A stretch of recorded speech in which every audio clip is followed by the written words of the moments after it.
Bharat Nepal border से आई ये तस्वीरें अब सोशल मीडिया पर वायरल हो रही हैं और नेपाल की बालेन शाह सरकार के नए आदेश का असर दिखाई दे रहा है। तस्वीरें देखिए, नेपाल के कस्टम अधिकारी और बॉर्डर पर तैनात पुलिसकर्मी इस पार से उस पार जाने वाले लोगों के झोले और थैलियां चेक कर रहे हैं।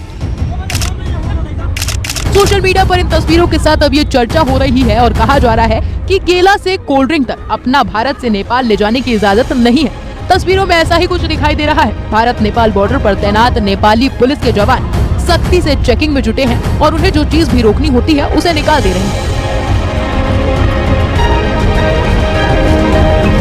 दरअसल ये सब कुछ हो रहा है नेपाल सरकार की नई बालेन शाह सरकार के आदेश पर, जिसके तहत नई भंसार नीति यानी सीमा शुल्क के मुताबिक अब 100 नेपाली रुपए से अधिक मूल्य के सामान पर 5% से लेकर 80% तक शुल्क सख्ती से वसूला जाएगा। इसका सीधा असर सीमावर्ती भारतीय बाजारों और नेपाली उपभोक्ताओं पर पड़ा है, जिससे दोनों ओर छोटे व्यापारियों और आम लोगों की मुश्किलें बढ़ गई हैं।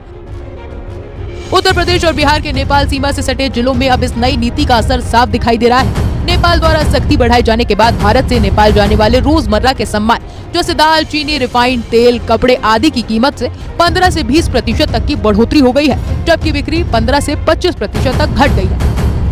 यूपी का सिद्धार्थनगर, महाराजगंज, कुशीनगर, सनौली जैसे इलाकों में दुकानों की बिक्री 15 से 25% तक घट गई है। वहीं बिहार के बगहा, रक्सौल और जयनगर जैसे बाजारों में ये गिरावट 50% तक पहुंच गई है। इन बाजारों का बड़ा हिस्सा नेपाली ग्राहकों पर निर्भर है। ऐसे में छोटे दुकानदारों के लिए स्थिति बेहद चुनौतीपूर्ण बन गई है।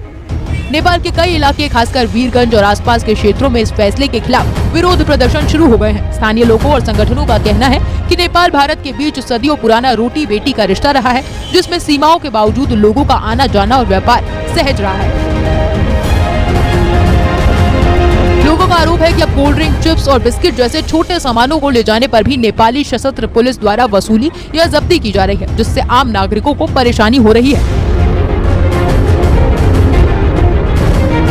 विशेषज्ञों का मानना है कि यदि नेपाल सरकार ने इस नीति में कोई नरमी नहीं दिखाई तो इसका असर लंबे समय तक बना रहता है। इससे न केवल सीमावर्ती व्यापार प्रभावित होगा, बल्कि दोनों देशों के पारंपरिक, सामाजिक और आर्थिक संबंधों पर भी असर पड़ सकता है।